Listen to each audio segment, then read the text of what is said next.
Right. Namaste. Good evening. I am Bhavna, and it's my honor and privilege to welcome you all to the 7th edition of the My Bharat online campaign organized by Disha Bharat in association with the Mythic Society.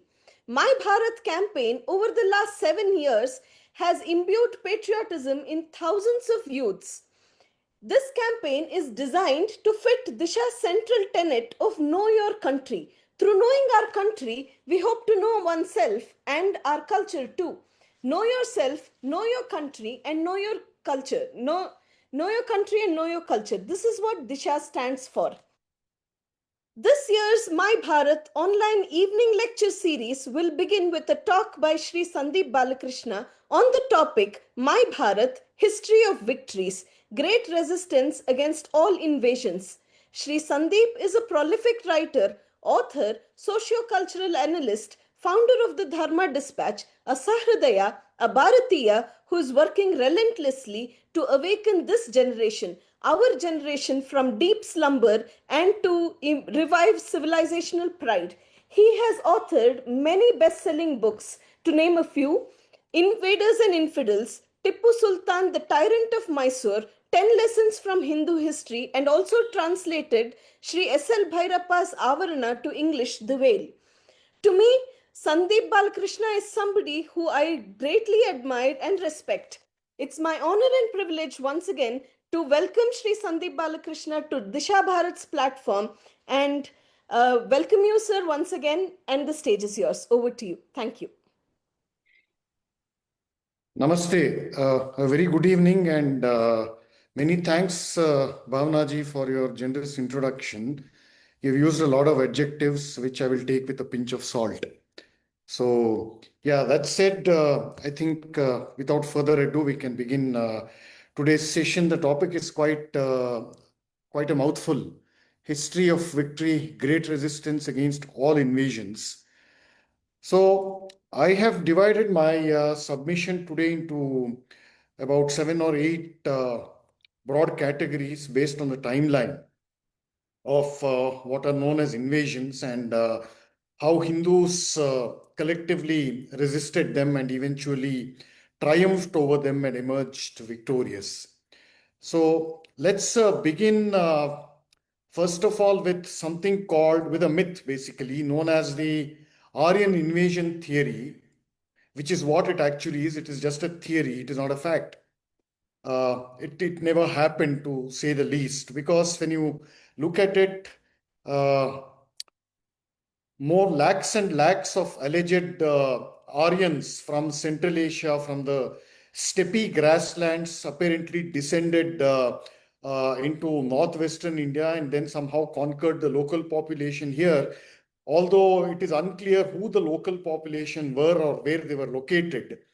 So that is a myth, and it should be deservedly. It has been already conclusively demolished and shown as false. But unfortunately, our textbooks still, propagandize this myth. I don't know when that Shani yavak tulgukto gothilla.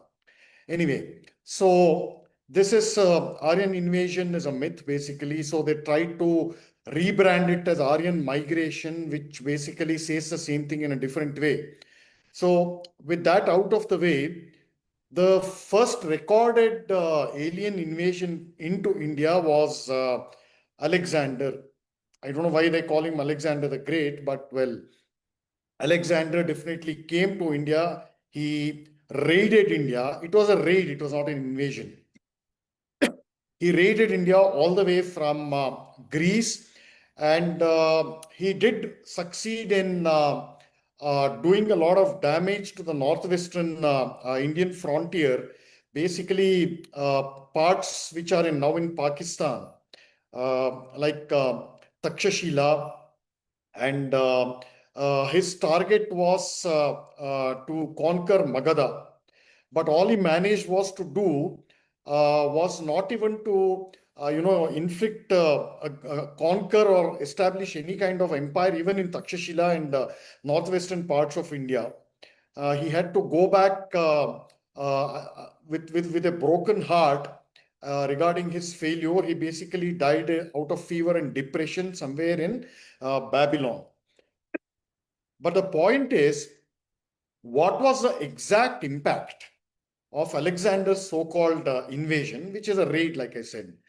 So it was not even equal to a mosquito bite or an ant bite.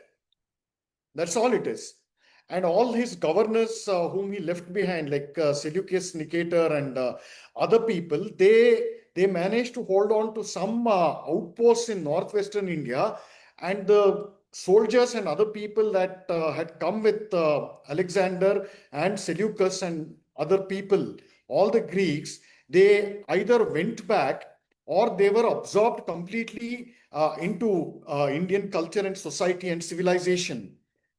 So, why did this happen? It is not a coincidence that Alexander's raid was also the first birth of one of the first great revolutions in India. In a manner of speaking, it was the birth of a great mind and extraordinary military strategist named as Chanakya or Kautilya, Vishnugupta.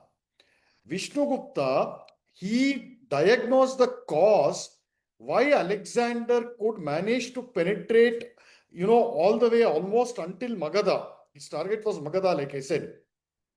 Why he could succeed in doing that? For the simple reason, Kautilya concluded that the system of Ganatantra or Ganarajas or independent republics, 16 Mahajanapadas or Shodasha Mahajanapada or 16 republics, this Ganarajas that system was not working.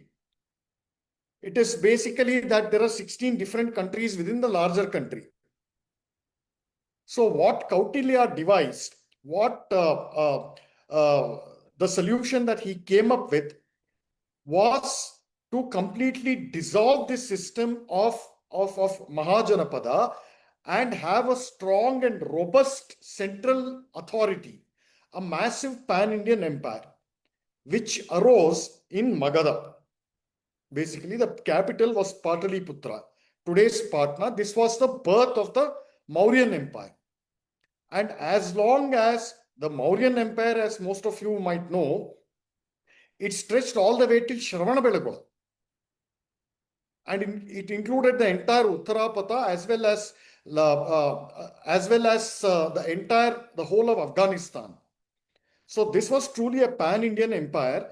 And as long as Kautilya's formula was followed by succeeding empires, India was safe from external invasions, and whoever tried to attack India from outside the borders were successfully warded off. They were successfully repelled. The day we forgot Kautilya's formula, his solution, was the day that alien invaders slowly began to penetrate deeper and deeper into India. So after Alexander, after the Mauryan Empire, you had successive alien invaders like Kushanas, Hunas, Shakas, Pahlavis. Pahlavis are basically today known as Iranians or Persians. So even when these people were repelled, the Hunas, for example, they attacked the Gupta Empire, which was actually at its weak point. In spite of the weakness, the Hunas were never able to hold on to India. What happened eventually was that they either went back or they were completely absorbed into the Hindu society. All right. So you have this great example of a Greek. He was an ambassador. He was also a kind of a governor. His name is Heliodorus. So this man fell in love with Sanatana Dharma so much that he embraced Vaishnava Dharma and called himself as a Mahabhagavata. He erected a stone pillar with a long inscription. It is a UNESCO World Heritage Site. Today it is in Vidisha. It is known as a Heliodorus pillar, and you can go there and see the whole text is in Devanagari. He talks about the greatness of Vaishnava Dharma and Arsha Dharma and all that. It's a very moving inscription which also talks about the cultural unity of India. So this was the strength of India as long as it adhered to the formula and the principles laid down by Chanakya or Kautilya. So from that period, the downfall of India actually begins with the downfall of the Gupta Empire. The Gupta Empire vanished by the early 7th century or mid 7th century, if you want to stretch the dates. So ever since, there was not a single pan-Indian empire in the sense of the massive Gupta Empire. So from that period, from mid 17th century, from the mid 7th century till the starting of the 8th century, India was in a state of flux. And the frontiers of India had become completely vulnerable, especially the northwestern frontier. It had become completely vulnerable to alien predatory eyes of alien invaders. And sure enough, you all know the story. The Islamic invasion of India, first external invasion of India, came in the form of a horrible fellow called Muhammad bin Qasim. So he came from Iraq, from Baghdad, and that is incorrectly known as the first Islamic invasion of or Muslim invasion of Sindh. It was a raid. It was a very short-lived raid, and Qasim did not stay in India for more than 3 years. But it caused a sudden and a terrible disruption in the ancient way of life. It disrupted our cultural, civilizational, and religious continuity throughout northwestern India. But the interesting part is that after Qasim departed, for 3 centuries, Hindus uh, reverted back to their ancestral Dharma. All the temples that he had demolished were all rebuilt, and our Dharma was kind of restored more or less intact. But it for 3 long centuries after Qasim, no other Islamic invader even dared to look in the direction of Bharatavarsha. So this was the resilience, this was still the power that we had. And sure enough, exactly in the year 1000 CE, Common Era, another barbarian named Mahmud of Ghazni or Mahmud of Ghazana, he set his eyes on India, and he made one devastating and savage raid which touched all the way from Ghazni, which is in Afghanistan, that was his capital, from Ghazni all the way till Somanatha in Gujarat, Saurashtra. In one sweep, he blazed a trail of death and destruction, large-scale temple destruction, cow slaughter, slave taking. All this concept of slave taking did not exist until the raid of Muhammad bin Qasim and later and other Islamic invaders. Large-scale slave taking, mass, rapes of women, and slave taking of children. All this was new to Hindus. So his trail of destruction included, I'll take the names of some random cities. So for example, Kabul, Zabul, Multan, which is Mulastana basically, and Lahore, Karachi, what is it called? Bulandshahr, Budayu, Mathura, of course, Somanath, all these places, Hisar in Haryana. So all these places were destroyed. They were ravaged in one campaign. And Mahmud of Ghazni, he had taken an oath on Allah saying that once every year, I will raid India.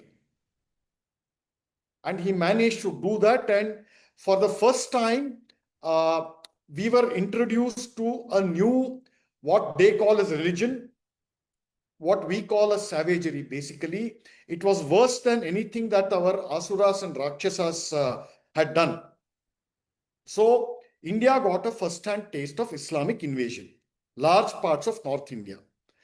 What is another important point here is that before Mahmud of Ghazni, all the attempted invasions into Bharatavarsha were done by Muslims hailing from Arabia, from the Arabian Peninsula. For the first time, Mahmud of Ghazni was a Turushka. Literally, he hailed from Turkey. His ancestors hailed from Turkey. So these were Turkish Muslims who invaded India, starting with Mahmud. This is why even today in Kannada and elsewhere in other Indian languages, we Muslims are synonymous with Turukas. So the original name in our language is Turushka, which became Turuka, and therefore Turka in common pronunciation. So it dates all the way back to Mahmud of Ghazni, and most of the Islamic invaders who came after Mahmud of Ghazni came from the Turkish blood or Turkish bloodline. Other invaders also came in from Afghanistan and other parts of Central Asia. So this is the broad kind of a historical outline. And a big part of the success of Mahmud of Ghazni and other invaders also was helped by the foolish and the narrow-minded infighting between Hindu Rajas, or the lack of unity among Hindus. That is a curse which we are still suffering. For small, tiny things, Hindu kings who are fighting with each other, they would show the path to the alien Islamic invader to invade another Hindu kingdom. So this is an everlasting curse on the Hindu community. Anyway, so after another important point here is that none of, be it Muhammad bin Qasim, be it Mahmud of Ghazni or Muhammad Ghori, none of these people established an empire within India. They did not establish a kingdom also. They came here, looted, plundered, took off thousands and thousands of Hindus as slaves. They did all that, slaughtered cows, destroyed temples, but they did not establish an empire. The first kingdom, the first Muslim kingdom that was established in India was done by a man named Qutbuddin Aibak. He was a slave and a commander of Muhammad Ghori. Muhammad of Ghori, he did not stay back in India. He also came and raided periodically, but he went back to a place called Gur or Ghor, which is in Afghanistan. The ancestors of Muhammad of Ghori were Buddhists who were completely converted into Islam during the early Muslim raids, and Muhammad of Ghori and his grandfather, 2-3 generations before him, they had no memory that their ancestors were actually Buddhists. So coming back to his slave, commander, Qutbuddin Aibak, so he established a small kingdom, a principality, ಪಾಳೆಗಾರಿಕೆ ಅಂತಾರಲ್ಲ ಆ ಮಟ್ಟದ ಒಂದು ಚಿಕ್ಕ ಒಂದು ಸಂಸ್ಥಾನನ he established it in Delhi. So this was known as he was a founder of the alleged slave dynasty or the Mamluk dynasty in India. So from that Mamluk dynasty, he was succeeded by another slave of Muhammad Ghori called what's his name? I keep forgetting. Qutbuddin Aibak Iltutmish. So during the time of Iltutmish, he narrowly escaped the invasion of another ferocious warrior, a world conqueror named Chengiz Khan. Chengiz Khan did not enter, he had his eyes on India, but for some reason, he turned away towards Iraq. He had come almost all the way till the borders of Lahore. But for some reason, he turned away, he turned towards Iraq and then went all the way till Egypt. So if at all Genghis Khan had come. By the way, Genghis Khan was not a Muslim. He was a Mongol. He was a what is known as a shamanic worshippers, follower of the shaman religion. Shaman andre pagan anta itkobodu. People who worship nature. So Prakriti Aradhakar, nature worshippers. So he was a shamanist. If at all Genghis Khan had invaded India, there would be no Muslim kingdoms, no Muslim rule in India. He would have finished off Iltutmish forever. And for the first time, Iltutmish established a direct contact with the Khalifa in Turkey. So this is a bloodline. He got honors.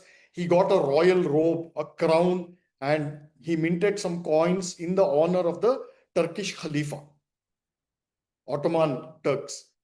So Iltutmish, it was followed by his daughter Razia. So she ruled for about 2-3 years, and then she was also killed.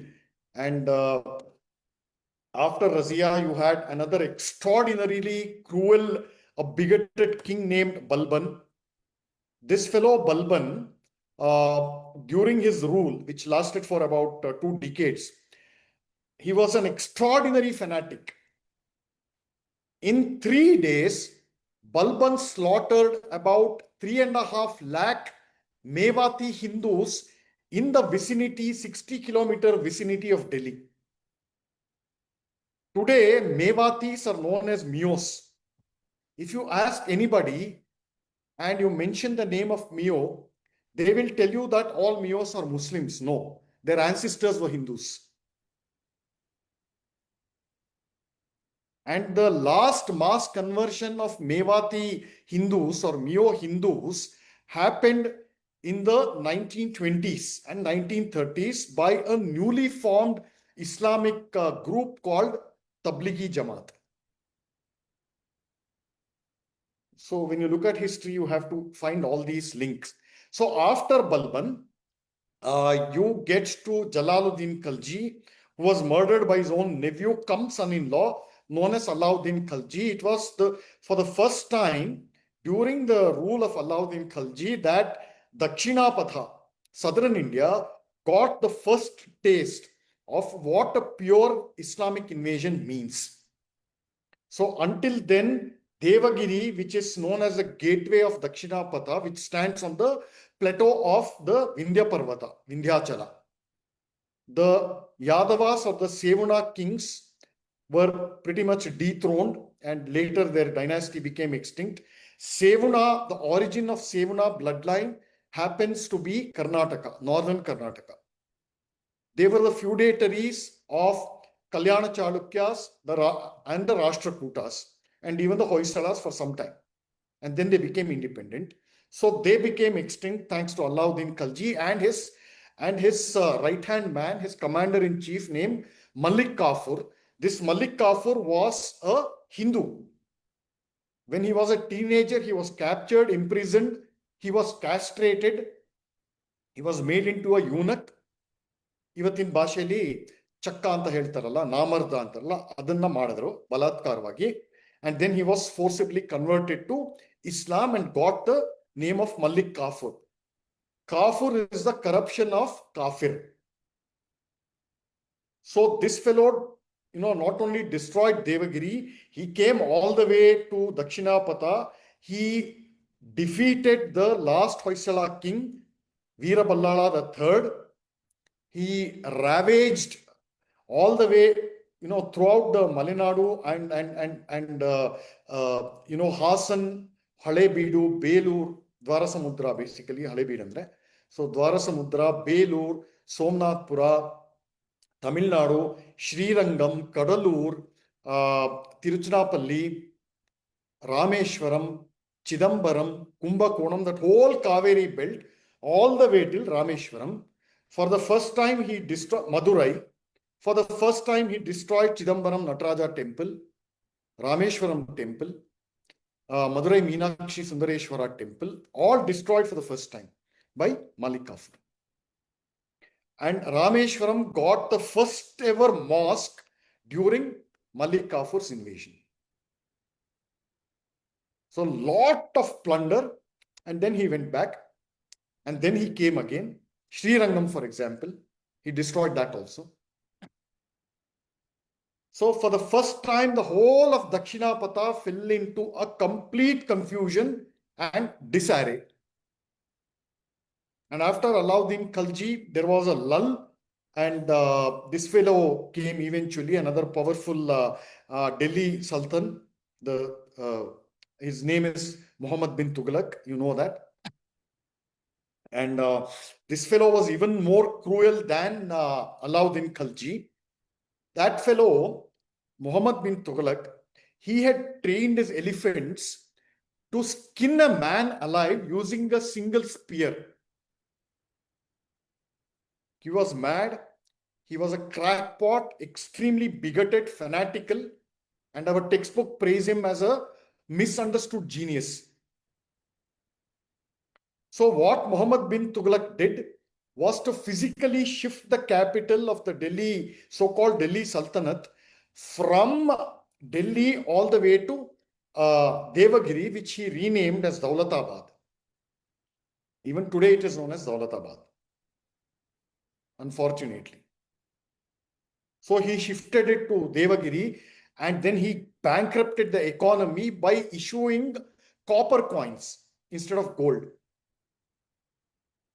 He bankrupted the economy as a basically crazy man, crazy and bigoted, extremely cruel, like I said. And so when he figured out that it was a big blunder to shift his capital, he reshifted the capital again back to Delhi. But what he did when he shifted his capital to Devagiri was that he left behind a governor in Devagiri, which later, in the later years after his death, the governors became independent and formed something called the Bahmani dynasty. So today, if you look at it, all the way from Maharashtra, keep Daulatabad as a center point for convenience, and come all the way to the Eastern Ghats. What do you see? East coast of India. What do you see? That whole belt, Daulatabad, Aurangabad, Nanded, and when you reach Telangana, Hyderabad, Warangal, that whole belt, and Bidar, Gulbarga, Bijapur, all these belts, who is powerful today there?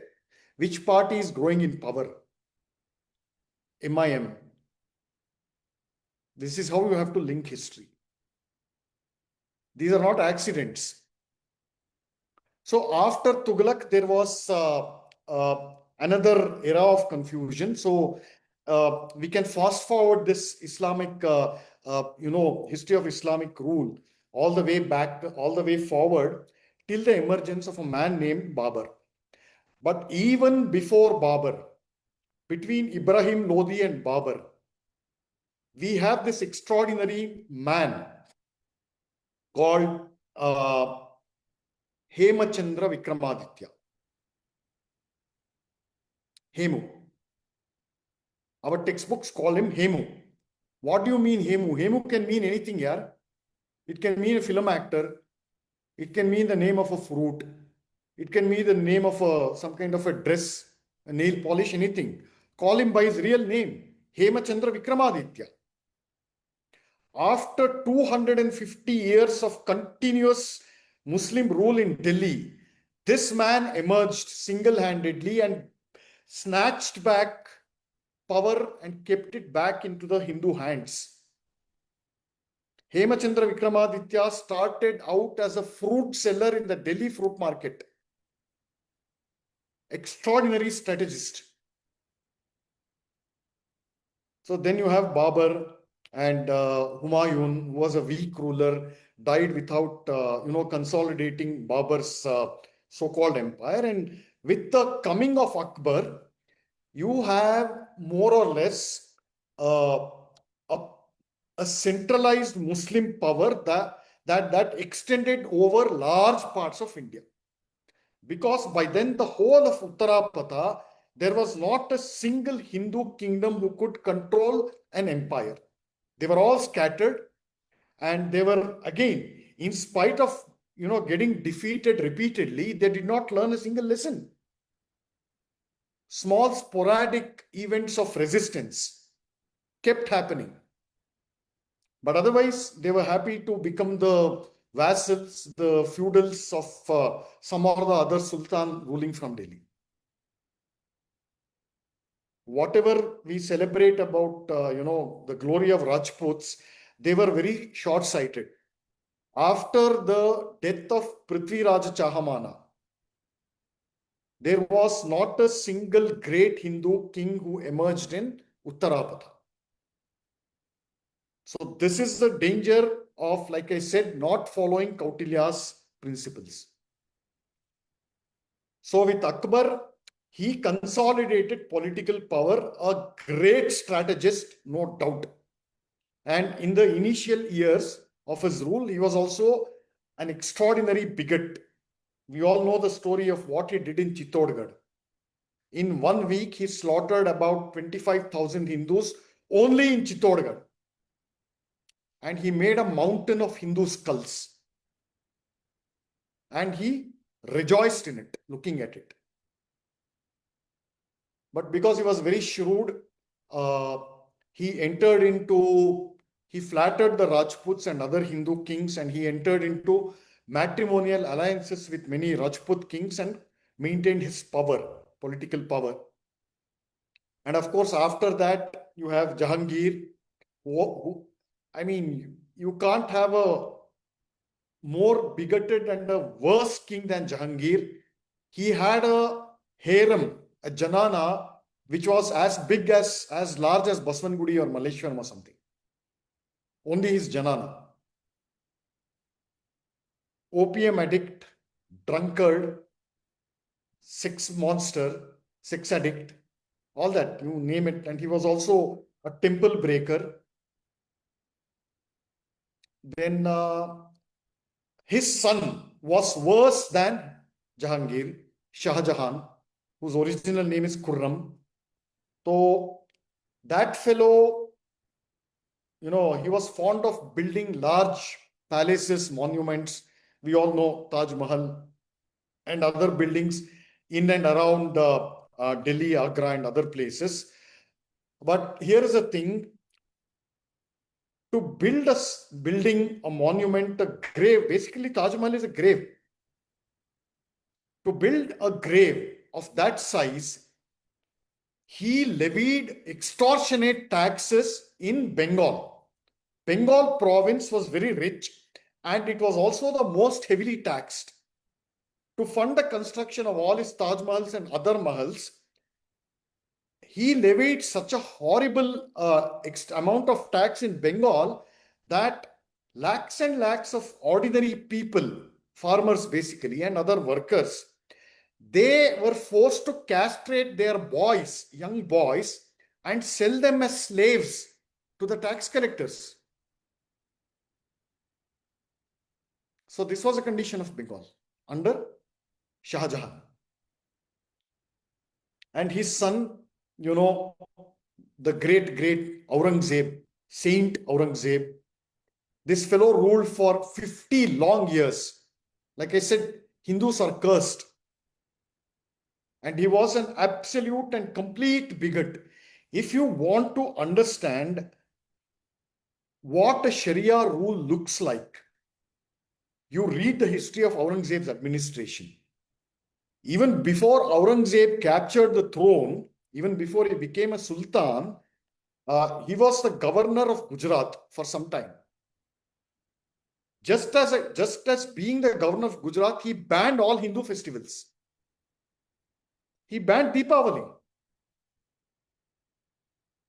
And of course, his temple destruction is legendary. I don't need to expand on that.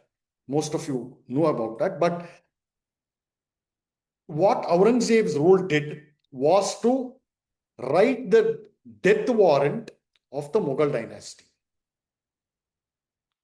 There was not a single day of peaceful rule during Aurangzeb's entire regime. Rebellions, revolts, resistance, all of that because he was such a monster. Now to whitewash the horrible record of this fellow, it takes some courage, some confidence to do that. So he ruled his kingdom strictly according to Sharia laws. And special favors were given to his Hindu officers who would convert to Islam. So all these things happened. Tipu Sultan also did the same thing. But throughout this period of Muslim rule, about 600 years if you take it continuously, Hindus never gave up fighting.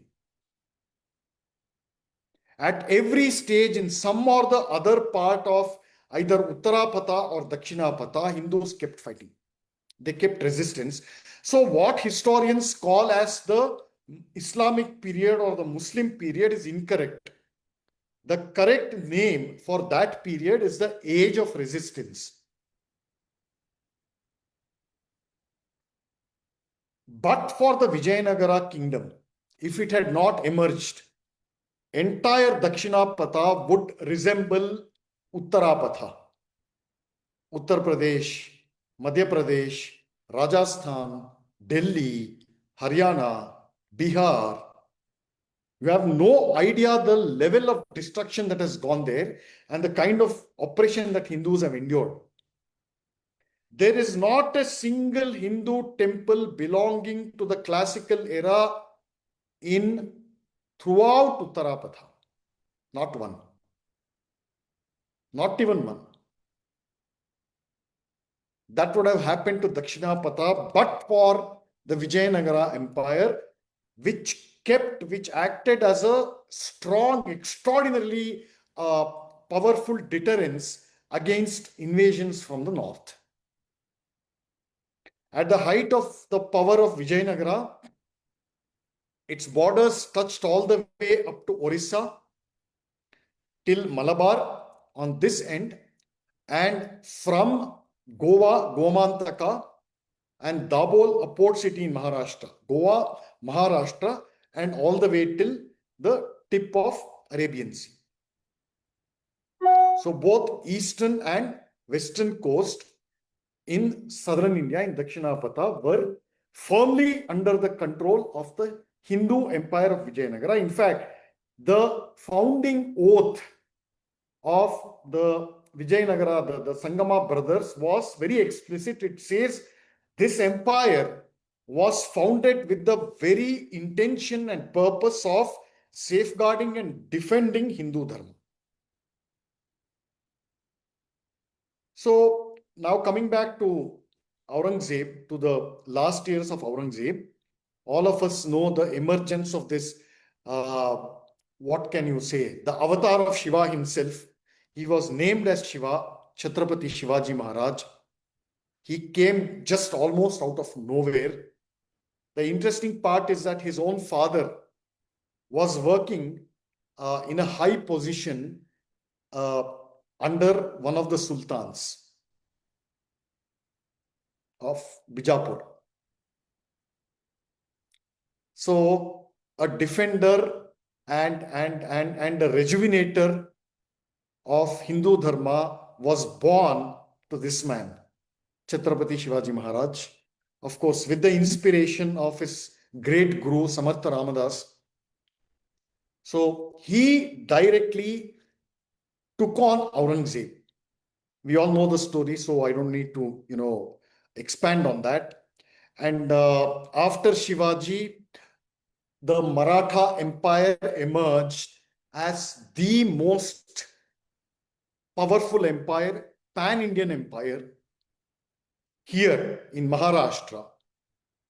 Whereas out there in Uttarapatha, you had another lion of Punjab, Maharaja Ranjit Singh, the Sikh power. It was so bad for the Islamists, for the later Mughals. They were still ruling from Delhi, but their control extended not even beyond 60 or 70 kilometers.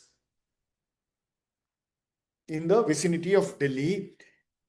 Things were so bad that all the mullahs and the imams and all the Muslim chroniclers of the loyal to Mughal empires, they said that those bearded infidels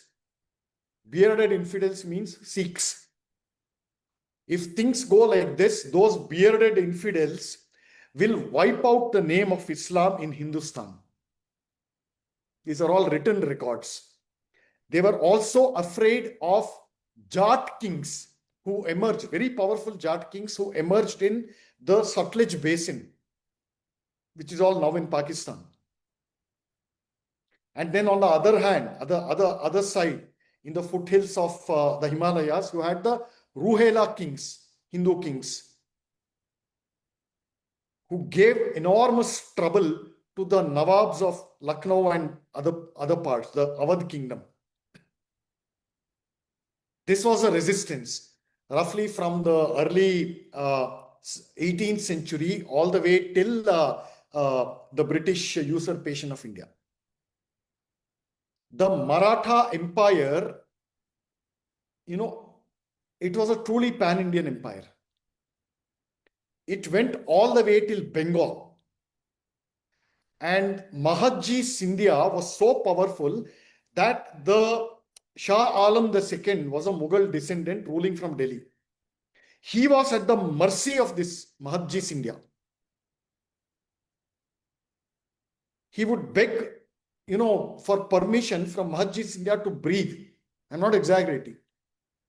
You should look at the letters that he has written to Maratha kings, the Peshwas. It was that bad. Their condition was that horrible. And for the first time after 600 long years,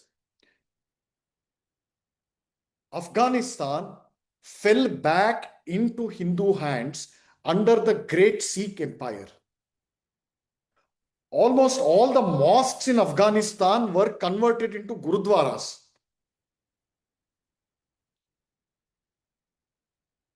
Those traces are still visible. But once again, the same weakness among Hindus, infighting, short-sightedness, a lack of a proper sense of history, that killed the Maratha Empire, that killed the Sikh Empire. And they pretty much, one by one, they began giving away their kingdoms by signing all kinds of unfair treaties, war treaties with the British. Not British, a commercial enterprise company called East India Company. The British did not take over all of India in one shot. We must remember that. They took it piece by piece, piece by piece. And the reason was the same thing, infighting. So Tipu Sultan was a tyrant, no doubt. Hyder Ali was a tyrant, no doubt. But the Wadayar dynasty, when it made a treaty with the British, and it took British help, it agreed to surrender its army and become the underling, become the protectee of the East India Company. A king without an army is no king at all. The same thing happened with the Battle of Palashi, elsewhere, Battle of Treaty of Bassein, in Awadh, everywhere. So what happened after 1757, the Battle of Palashi, which pretty much altered the history of India in a different way, in a completely different way. What happened back then was that the political power of Bharatavarsha simply was transferred from one alien power to another alien power. From alien Muslims to alien British, which included Christians also. Right? And when we next come to the what you call the era of the freedom struggle, we have to understand one thing. Throughout the period of Indian freedom struggle, it was the entire Indian freedom struggle was waged by Hindus. Muslims at every step did not want a united India, a free India. There is a horrible bigot named Shah Waliullah. He hails from the Uttar Pradesh, the western UP region, which is still the hotbed of Islamic power even today in India. All that Bareilly, Muzaffarnagar, Deoband, all these places, western Uttar Pradesh, he hails from that region. Shah Waliullah's grandfather was one of the courtiers of Aurangzeb. He was a Maulana, Shah Waliullah, Islamic scholar basically. He said after the British took over power, he said that, these white-skinned Christians have come, and with the fall of the Mughal Empire, our hukumat has been completely destroyed and we have to revive it. Some 3 or 4 generations after Shah Waliullah, another big name called Syed Ahmad Khan emerged from the same belt, western UP belt. Syed Ahmad Khan. He was the founding father of the ideology that led to Pakistan. They never wanted India to be free for a simple reason. They knew that no more Mughal empire, no more pan-India Islamic empire can ever be formed. And the Muslim community was politically weak and powerless at the moment. So wisdom said that we have to wait, we have to be patient and think long term. What do you mean think long term? First, you go and fall at the feet of British and tell them that, look, you are our masters and we are your slaves. So we will support you unconditionally. But we also need some, some pieces of bread and chicken from time to time. So that is how the Deoband movement began. Slowly, all these Islamic revivalism began about, let's say, after the death of Bahadur Shah Zafar. And that led all the way till the partition of India. So let us not be, throughout the freedom struggle, show me one episode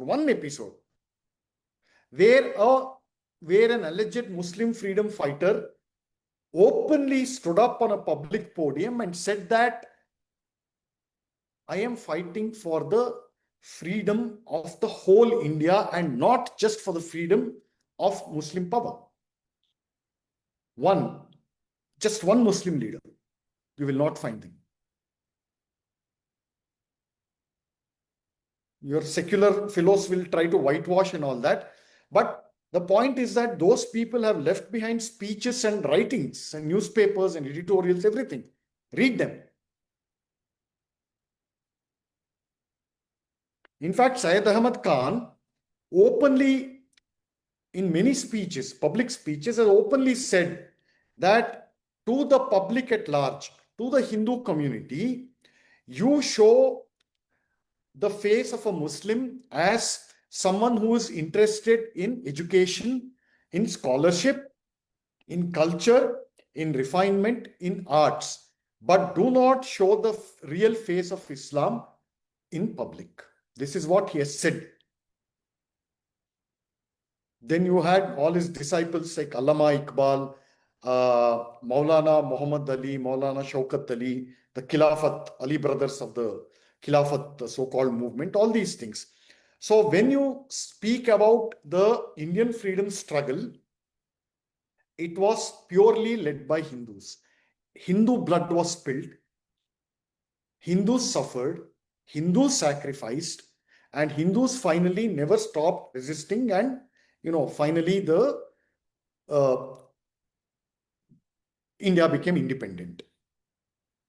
So this is really how you have to look at that. So you see, how throughout the centuries, from the Gupta period, not from the Gupta period, from the post Delhi Sultanate period, all the way up to the Indian freedom struggle, Hindus never kept their arms down. They kept resisting, they kept fighting, they kept recovering lost territory and lost freedom. They did not give up. But unfortunately, the partition of India happened, and I hold Mr. Mohandas Karamchand Gandhi entirely responsible for the partition of India. Gandhi and all his so-called disciples and chamchas. So if you look at Mr. Mohandas Karamchand Gandhi's record, always other people have died and suffered for his ahimsa. Always. Show me one instance where he has undergone, tremendous personal suffering. One instance, nowhere. He was imprisoned many times, but what were those prisons? Palace of Aga Khan?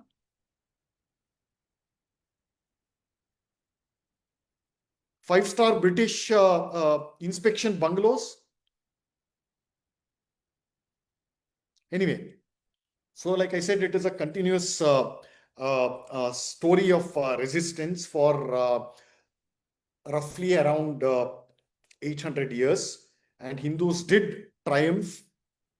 Sadly, the country had to be partitioned. And on that note, I will say that we are still yet to be fully independent.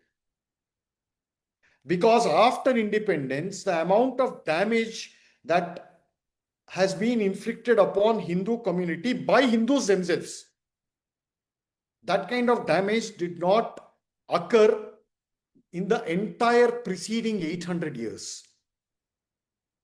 All our public institutions, political institutions are still in the hands of forces that want to break India again. Yet we are somehow surviving, and over the last 10, 12 years, we have reasserted ourselves. But the point is to look at if we look at the recent episode that happened in Delhi, all those morons and criminals of Cockroach Janata Party, what they did, most of them were Hindus. So you realize that we are still not independent fully. We still have an uphill battle to fight. All institutions, all areas which impact a person's worldview, which impact a person's thinking, brains, the way he analyzes events and other people, ideologies, etc. All those institutions, all those areas are still in the control of the left.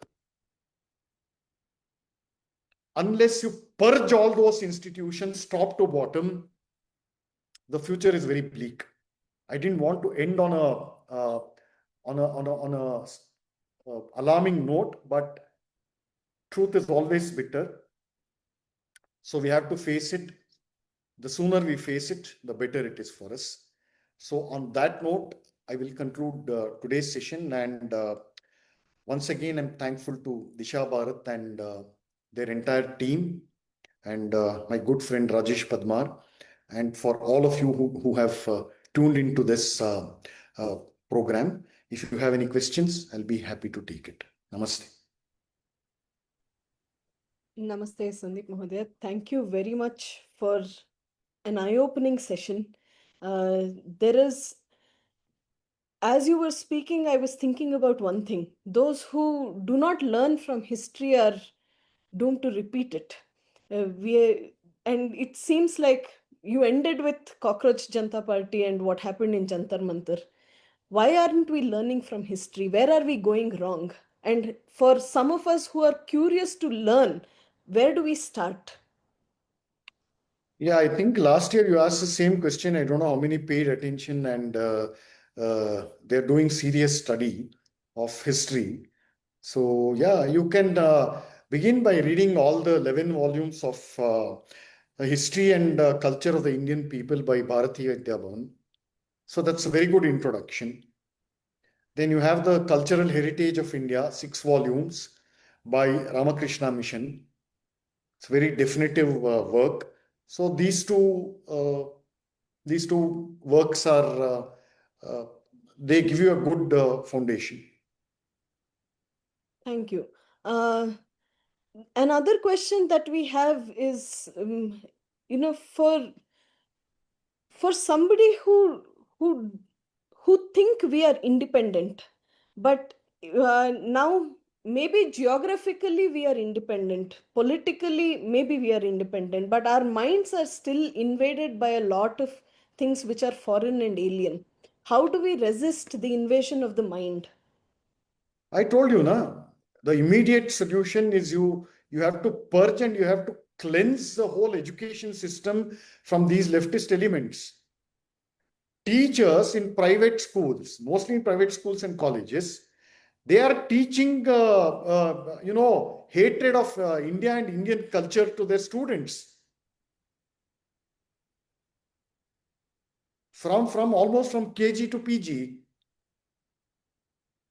You can't fill poison, this kind of anti-national poison into kids, and then somehow hope that when they grow up, they'll become patriots and nationalists. How does that work? Mm. Yes. And your parents, your current generation of parents, when I say current generation, I include my generation also. People of my age who have grown up children. Uh, a good percentage, at least 30 or 40% of parents of my age, they don't know anything about their cut off from their own culture, from their own roots. And they think that somehow culture will survive by itself. No. Yeah. So, like like you've mentioned, there's a lot of work cut out for us, and I think if we don't wake up now, perhaps it will be too late. And I Yeah, hope we, this is what somebody said in the last edition also. yeah, if I hope it is not too late, and by such It efforts, is by too such, late. It is actually already too late. let us hope against hope then, and just maybe another Shivaji Maharaj will come. Yeah, so this is the other problem. No, Hmm, you want a patriot to be born in your neighbor's house. hmm, You want some avatara to descend from the heaven and save you, but you don't want to do anything yourself. hmm. Yes. Yeah. I I don't know what to say, because there is just the the way you've been telling all of us about the history of, yes, we have resisted, but for how much longer do we resist, and where all do we resist, and how do we come out, is So that is something the that, problem. You are resisting, continuously resisting. You have Hindus have forgotten how to win. mm, You keep operating from a defensive mind. mm, yes, Shudram hi hridaya daurbalyam. That's all I can say. yes, yes, yeah, I'm at a loss of words to conclude You this. should be. You should be. Yes, because it is really soul stirring, and there's a lot of avalokana that has to happen, and we every individual has to rise up from wherever we are now, the slumber we are now, and Hmm. perhaps then something good will come out when all 140 million of us join hands. I hope No 140 million. No the curse 140 that million. No 140 million. That number is gone long ago. yeah, the the curse of the Hindus, I hope it is vanquished by ourselves, Hmm. because we have to learn, and if we have to remain Hindus, I think we have to overcome that curse, and hopefully we do in times to come. Yeah. Thank you so much for this eye-opening lecture. If, if this doesn't impact anybody, I don't know what else will. I hope all our viewers are they get a jolt and they wake up and do whatever they can in their. Now we talk about influencers so much. Why don't we start influencing the right Sanatana Bharatiya Dharma to our own circles of influence? With that note, thank you so much, Thank Sandeep you. Mahodaya. Thanks for inviting me. Thanks. Yeah, thank you once again. Namaste.